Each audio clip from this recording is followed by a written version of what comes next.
why you should stop running from boredom, embrace it for growth. Let's begin with a strange but undeniable truth. Boredom terrifies us. It's not loud, it doesn't chase us, but it haunts us in silence. That blank space, that stillness, that moment when there's nothing to watch, nothing to scroll, nothing to do, it feels unbearable. So we run, we reach for the phone, we open another tab, we fill the quiet with noise, the stillness with motion, the emptiness with distraction. But here's the question we rarely ask: what exactly are we running from? We think boredom is the enemy, that it's a sign of a dull life or a lazy mind. But maybe it's something else entirely. Maybe boredom is not the absence of meaning, but the doorway to it. Maybe boredom is the frontier, the place where everything you've been avoiding waits patiently for your attention. Not just your unfulfilled dreams or your buried desires, but your fears, your truths, your untapped potential. And the reason it's uncomfortable is because it's real. Think about it. When was the last time you sat in complete stillness, with no agenda, and simply let your mind wander? Not numbing out, not meditating with a soundtrack, but just being. Chances are it's been a while. Because stillness feels dangerous. It exposes us. When there's nothing to do, the truth starts to rise. And most of us aren't ready for that. We avoid boredom not because it's boring, but because it's honest. Let's take this further. In a world that monetizes your attention, boredom is a rebellion. Every app on your phone, every algorithm, every notification is designed to keep you from ever feeling that stillness. Because a bored person might start asking real questions, existential questions. Why am I doing what I'm doing? Why do I feel empty even when I'm busy? What would I be creating if I wasn't consuming so much? These are dangerous questions for an economy built on endless distraction. Click subscribe to this channel to get more topics you love. So what happens when you stop running? When you let yourself be bored? At first, it's uncomfortable. Your mind will panic. It will crave stimulation like an addict craves a fix. But if you stay there, if you breathe through the discomfort and stay curious, you'll discover something profound. Boredom is space. And space is where creativity, clarity, and transformation are born. Philosophers have known this for centuries.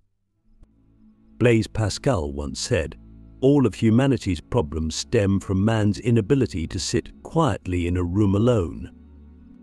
That wasn't a metaphor. It was a warning. Because when we avoid boredom, we avoid ourselves. We drift further from our inner compass. We stop listening to our intuition. And over time, we become strangers to our own lives. But boredom is also the birthplace of genius. Every major breakthrough, artistic, scientific, spiritual, has emerged from someone sitting with the unknown long enough to hear something deeper. Einstein stared out windows. Nietzsche wandered through forests. Buddha sat under a tree. None of them were busy, but they were bored in the most sacred way. They were available to insight, available to the whispers that only come when the world goes quiet. So let me ask you something hard. What would happen if you stopped distracting yourself for just 1 hour a day?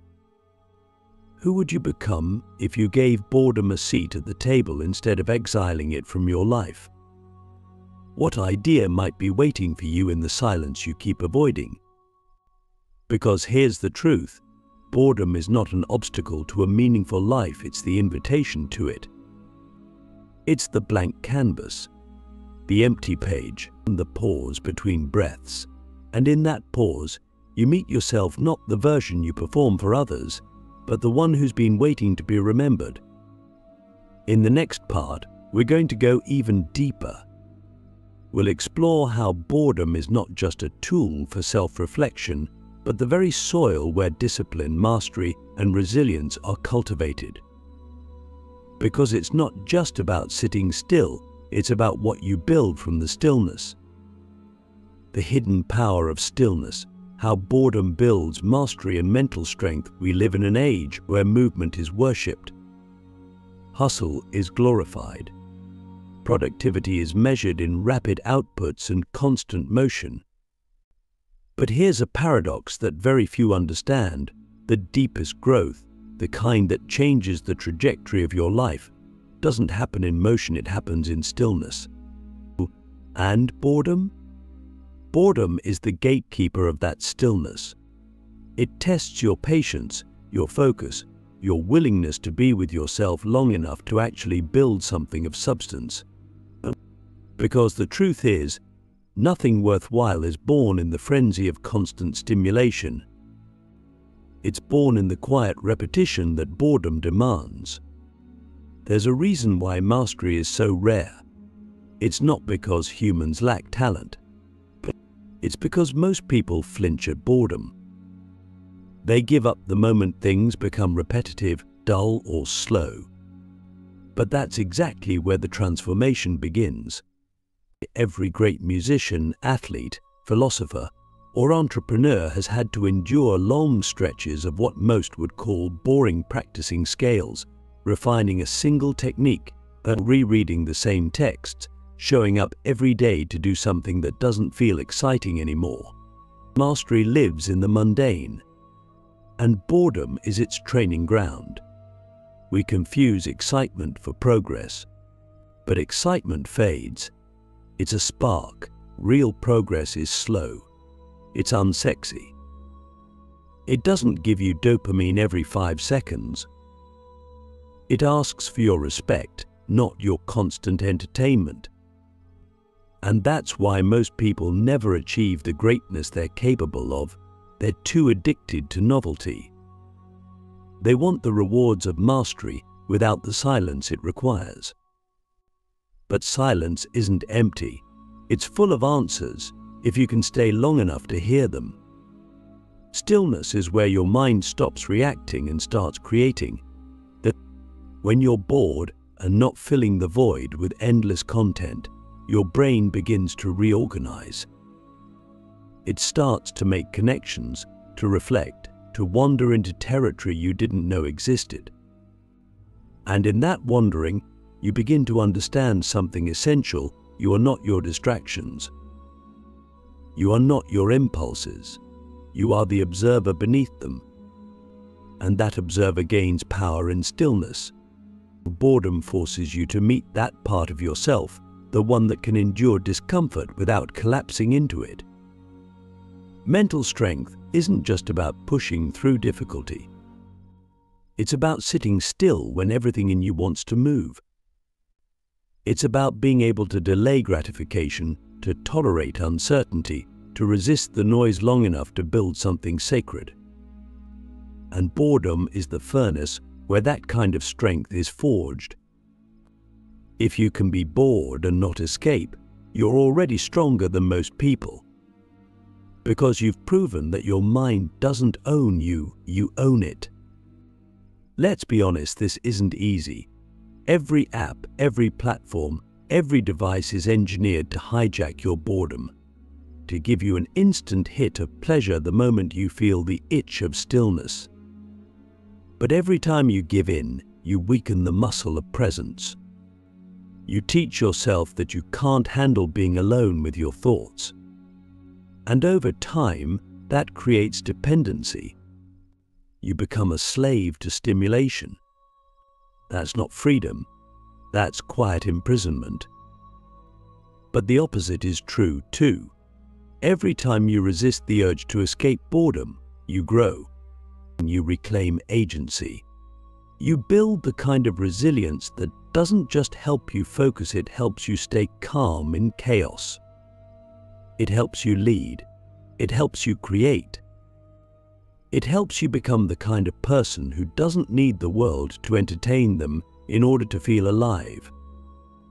And that's rare. That's powerful. Ask yourself, what have I abandoned because it got boring?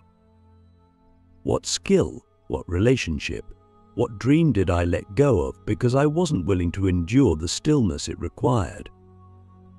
And then ask, what would happen if I gave boredom a chance instead of running from it? What could I master if I stopped needing to be entertained every moment of the day? The truth is, boredom is not a weakness. It's a crucible.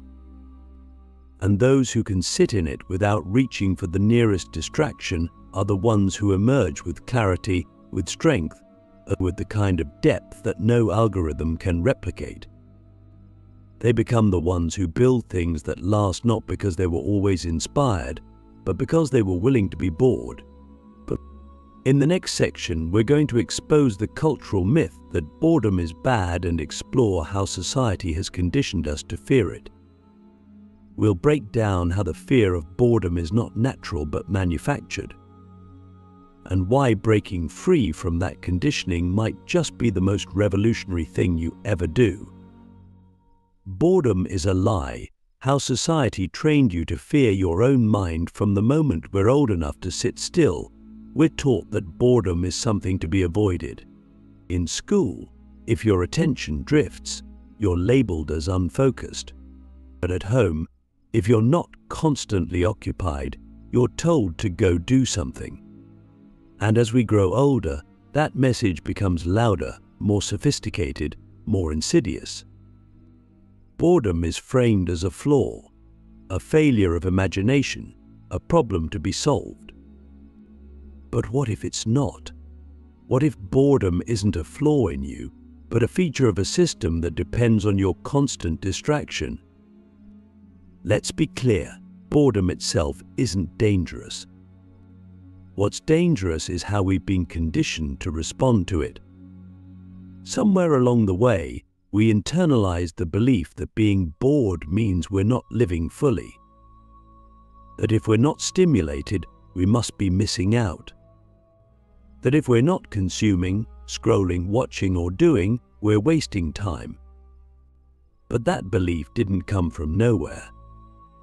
It was planted, because a mind that can't sit still is a mind that's easy to manipulate.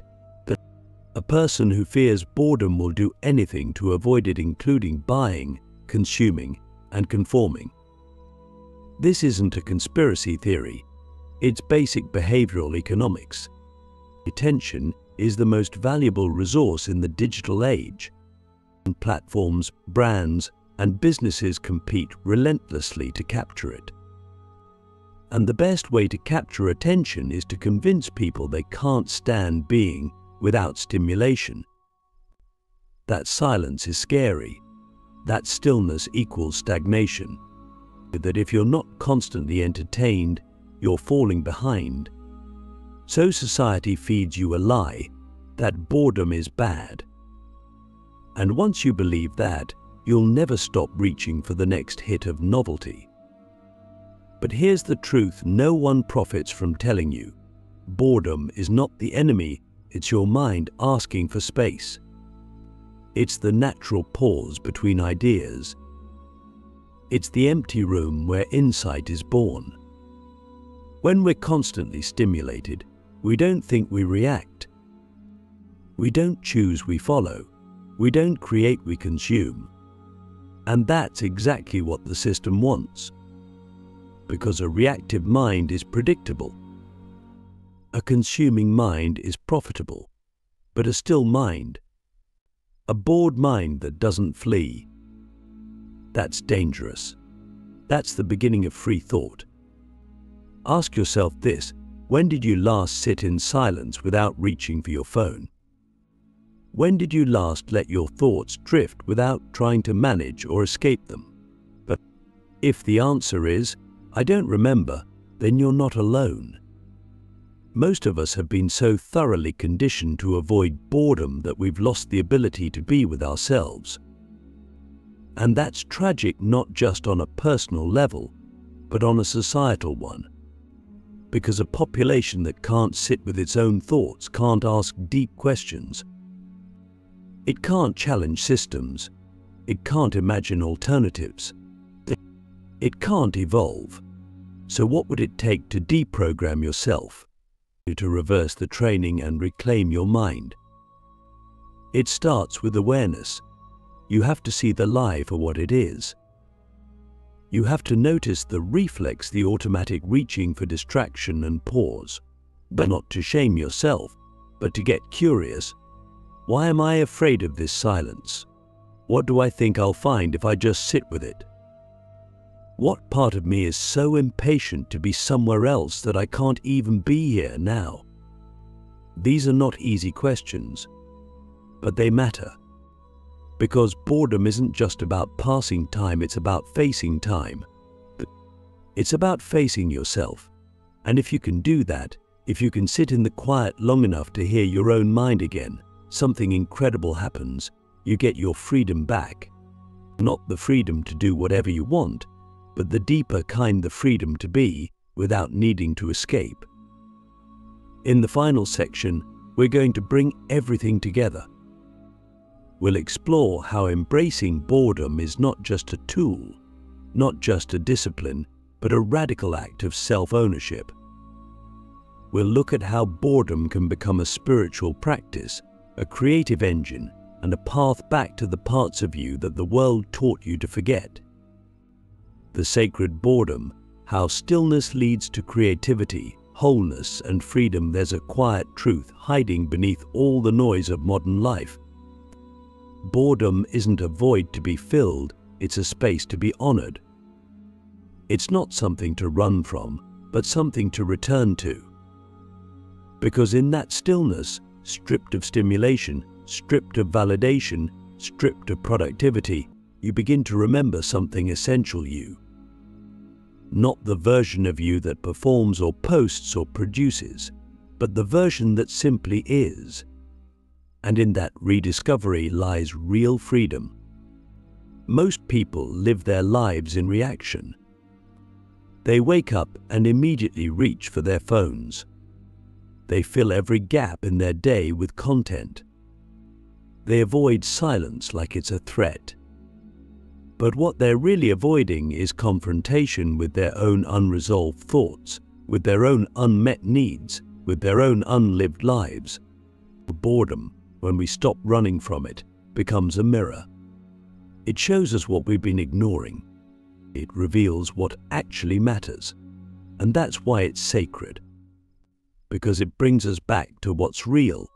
One, when you allow yourself to be bored without escaping, you create space for ideas to emerge. Not recycled ideas, not borrowed opinions, but original thought. The kind of thought that can change your life. The kind of thought that leads to invention, to innovation, to insight. But creativity isn't born from constant motion, it's born from attention. And attention thrives in stillness. But the gift of boredom goes even deeper than creativity. It reconnects you to your wholeness. Because in the quiet, in the absence of distraction, you begin to realize you don't need to be constantly stimulated to be alive. You don't need to perform to be worthy. You don't need to be seen to exist. You are enough, even in the stillness, especially in the stillness. This is the paradox. The more we fear boredom, the more fragmented we become. We lose touch with our inner rhythm. We become addicted to the external world to regulate our internal one. But when we embrace boredom, when we lean into it, we begin to remember the natural pace of life. We slow down. We breathe deeper. We notice more. We begin to live intentionally, not automatically. And that's where freedom begins, not in doing whatever you want whenever you want, but in no longer needing to escape yourself. That's the kind of freedom that can't be bought, can't be streamed, can't be swiped. It's earned through patience, through presence, and through the courage to be still. So here's the challenge. Give boredom a seat at your table. Let it speak. Let it show you what you've been running from.